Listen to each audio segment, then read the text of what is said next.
10 seconds.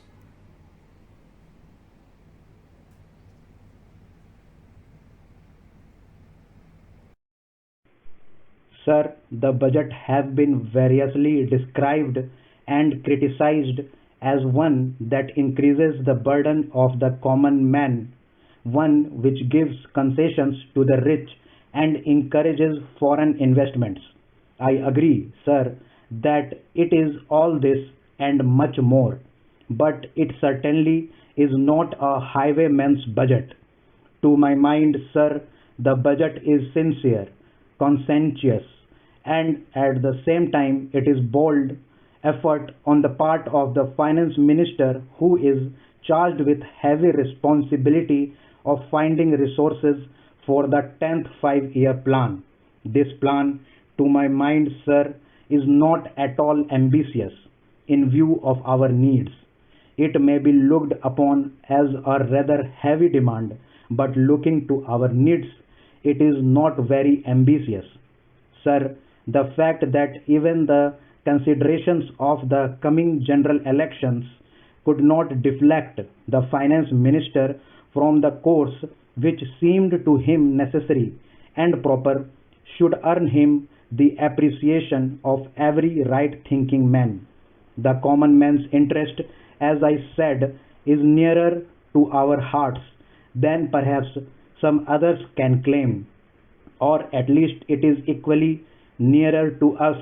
And yet, there come times in a nation's history when it becomes necessary for the people to postpone the fruits of their labor and enterprise to secure the future. Here also, sir, opinions may differ. According to the Communist Party, such a time came during the last Great War when they were exhorting people, the common people, to contribute their full might to the war effort. According to us, however, sir, we are passing through such a time at the present moment, and I have no doubt that the common people appreciate this position and will willingly tighten their belts, contribute their full might, and will surely return the Congress to power, having full confidence in the future and looking to a future where their posterity will be assured of a far better social and economic order. Who, sir, does not sympathize with the difficulties of the common man? As a matter of fact, most of us come from that class, and I am sure the finance minister would have liked to do away with some of the levies. None would have been happier if he could have done without these new levies. But there are, sir, certain very imperative limitations. We are passing through a critical period. Sir, it may not be necessary to continue these levies for a long time. Rather, I am inclined to think that before long it may be possible to give up some of them at least. I have very valid reasons to think so. Our public undertakings are coming to their own, and some of our important irrigation and power projects have just been completed. Some others are nearing completion, and in due course, I think in the very near future, they must yield returns. This will go a long way to lighten the burden of the common man. We might, sir, also resort to some other ways. I suggest that we might take to public trading in some specific items of export and import. That would also certainly go a long way and help us. The private corporate sector has been steadily growing and has been developing capacity. It is sure to benefit from all these present concessions and develop greater capacity. This sector must come forward to meet new demands for taxation in the future.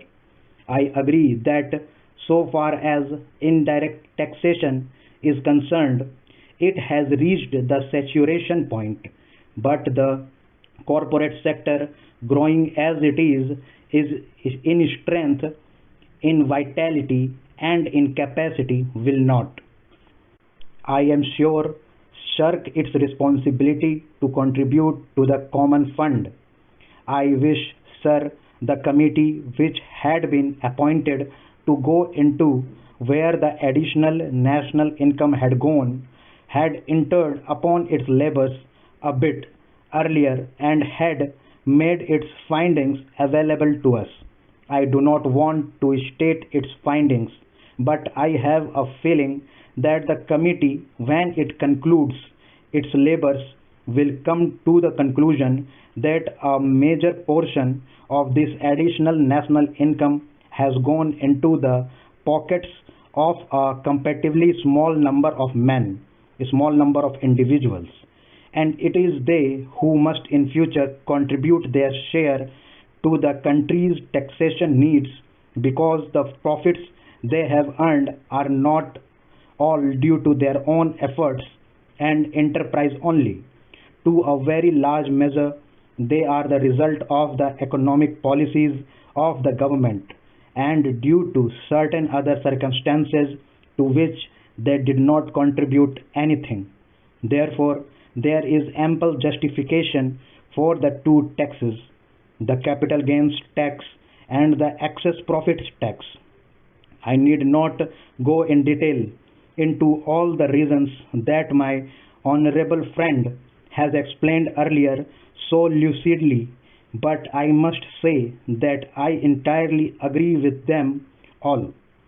Having said this, I would like to say a few words about allocations which have been made to the various ministries in the budget.